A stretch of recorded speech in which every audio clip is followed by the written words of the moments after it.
Good morning, ladies and gentlemen. I'm News 8 digital anchor Luke Laster here from the Wood TV live desk. Yesterday evening, MDHHS and Spectrum Health's tobacco and nicotine treatment program held a vaping seminar. If you recall, vaping was a big health topic prior to COVID. It was very much dominant on the health headlines there. Caitlin Shucker, she's a tobacco treatment specialist and community health specialist at Spectrum Health. Caitlin, thanks for taking some time to join us. How are you this morning? Yeah, thank you so much, Luke. I am doing great. Excited to be here. Thank you so much for having me on this morning. Caitlin, if you could just, I guess, it was a lengthier seminar last night. You guys had some great discussion there. Give me kind of just a recap and some of the big takeaways that you pulled from last night. Yeah, absolutely. So we focused on a couple topics. We looked at the health concerns, really how these companies target youth, and then we talked about supporting youth as well. So when we think about the health concerns, we know that nicotine is very harmful to the developing brain. For youth, their brain is still developing until around the age of 25. So they're more vulnerable to the effects of nicotine, which harm the memory, the ability to pay attention and learn, impulse control, emotion control, all of the things that are, of course, really important at that age. So that's a big factor there. We know that these devices contain a ton of chemicals, some of them cancer-causing chemicals, things like heavy metals, benzene that's found in gasoline, formaldehyde that's used to embalm dead bodies, just a ton of different harmful chemicals that unfortunately can have lasting health effects. We know that one chemical in particular, diacetyl, is linked to popcorn lung, which is a serious, irreversible, progressive lung condition, damages the lung's smallest airways, causing inflammation. And so these are, unfortunately, lifelong consequences our youth can experience. We talked a little bit about the EVALI, the e-cigarette or vaping associated lung injury cases that happened a couple years ago and were tracked for a time period there. Unfortunately, there were hospitalizations, there were deaths due to those specific chemicals in the different vape devices. Double lung transplants, we actually had someone from Michigan, a teenager on the other side of the state that had to have a double lung transplant due to vaping. So we're really just trying to get the word out that this is not safe. Our youth are just so heavily targeted by these vape companies in the way they design the devices, the way that they market the products. Social media is a huge avenue that they really push to youth, the flavors, and there are a ton of great resources out there that can help to educate youth on all of the health effects and, more importantly, support them in quitting. And we'll go over some of those sources here in just a minute. But one of the biggest things that kind of it comes down to is just keeping an eye on your kids as well. With the return of school, we're kind of past the virtual learning at this point. In schools are kind of one of the easier spots, if you may, with teenagers being able to bring those into schools and whether it's in the hallways, bathrooms, things along those lines. What are some of the efforts there that you might have mentioned there in the seminar to help mitigate that a little bit? Yeah, absolutely. We partner with the schools pretty closely here in Newaygo County, and I think it looks a little bit different in each county, kind of depending on where they're at in these efforts and what they're needing at the time.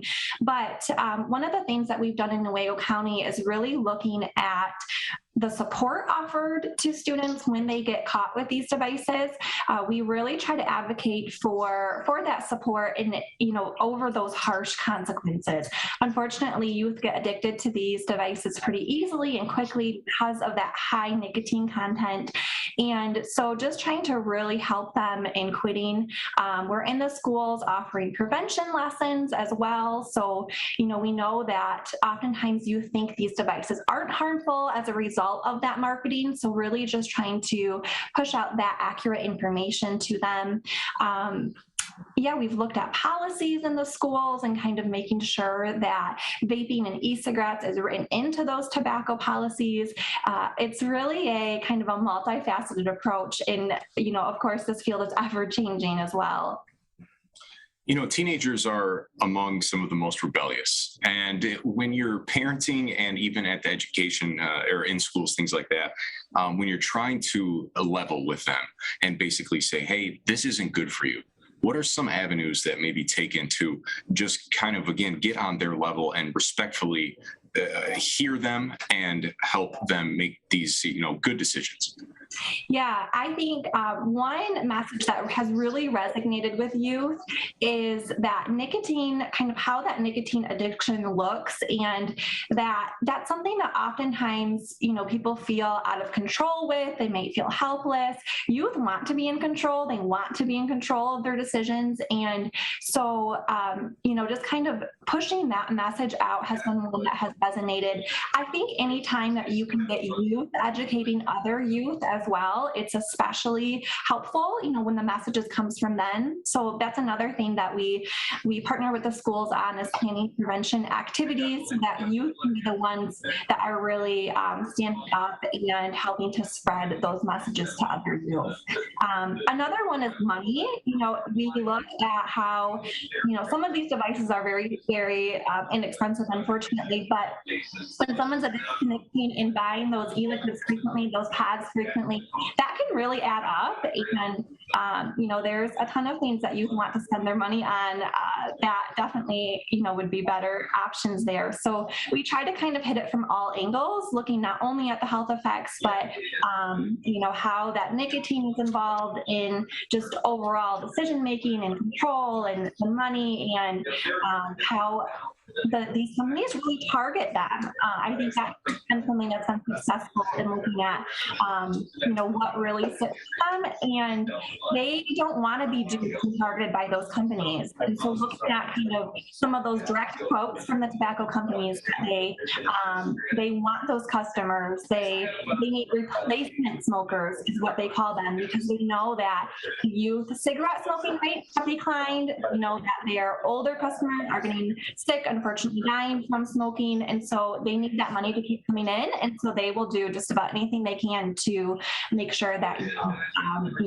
are vaping and buying their products. That's a powerful message as well. Another topic that you guys hit on last night with the seminar was keeping an eye on your kids in terms of seeing any side effects, coughing, things along those lines. If you could go over those a little bit, and because again, at the end of the day, teenagers, youth, they're sneaky. They can get away with certain things. So I guess keeping an eye on them physically, if you could go over those.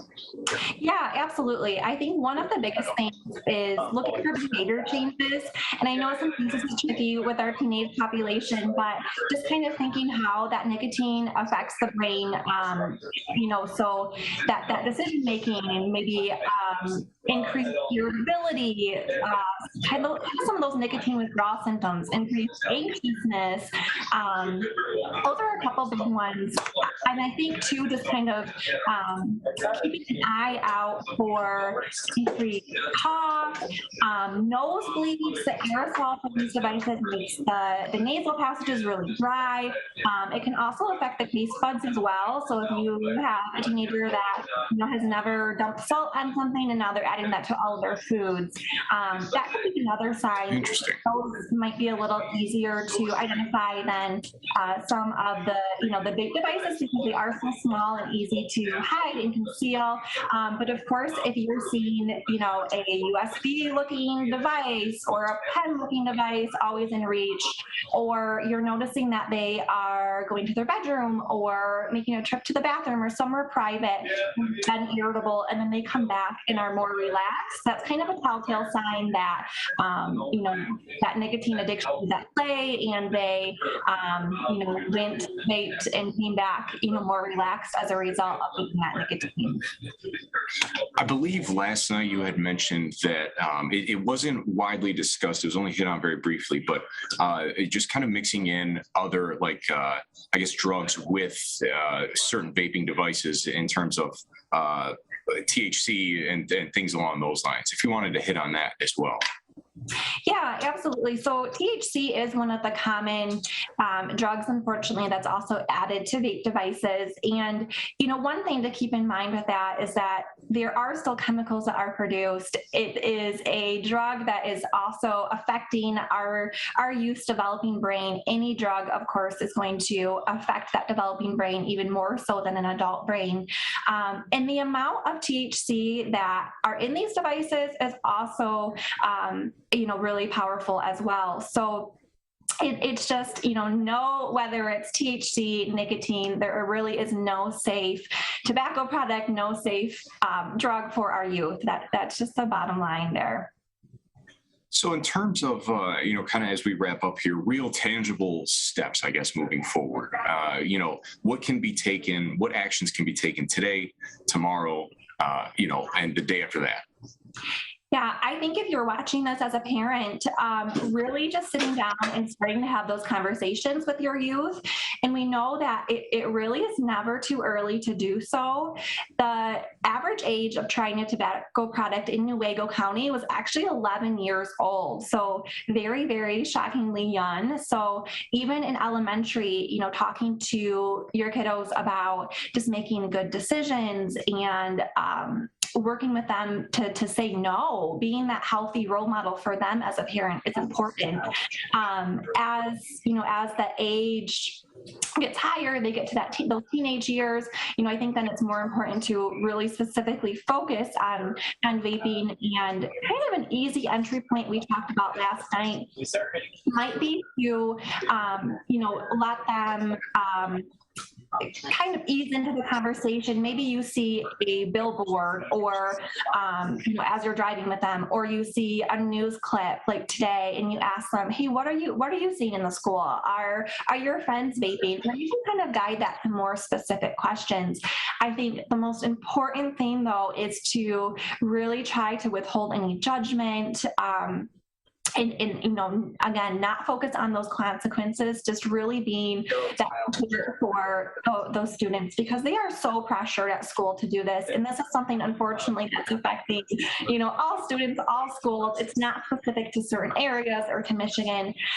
So really just sitting down and having those conversations, and then also getting them help. So there are a ton of great free resources out there. My Life, My Quit is one we talked about last night. It is done by the same organization that does the adult Michigan tobacco quit line. And so they have specially trained coaches that work with students, teens, just in meeting them where they're at. So they'll work with them over text message, online chat, phone calls, whatever the youth is comfortable with, and they develop a quit plan for them. And so I think leaning into those free resources is just so important. For schools, there are also a ton of great online resources that can be really easily implemented in classrooms to kind of start providing more of that education. Caitlin, we really appreciate your time. Is there anything else that you'd like to put out there?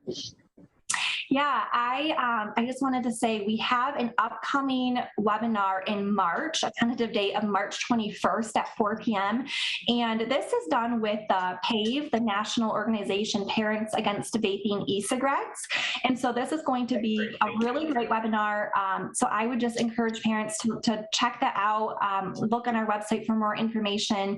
And we really just want to get more parents involved in this, because their voices are so important. Advocating at a legislation level for changes for our youth is just critical. So we invite any participation in that. Caitlin, thanks again. And after we wrap up here, I'll definitely get some more information from you on that as we move forward. But again, ladies and gentlemen, Caitlin Schucker, she's a tobacco treatment specialist and community health specialist at Spectrum Health. We appreciate your time, folks. Attached to this stream here, we'll take you over to the website where we'll be able to reach our conversation again and watch it back if you would like. So this has been a look at the Wood TV Live Desk. I'm News 8 digital anchor Luke Glasser. Have a great afternoon, folks. We'll see you around.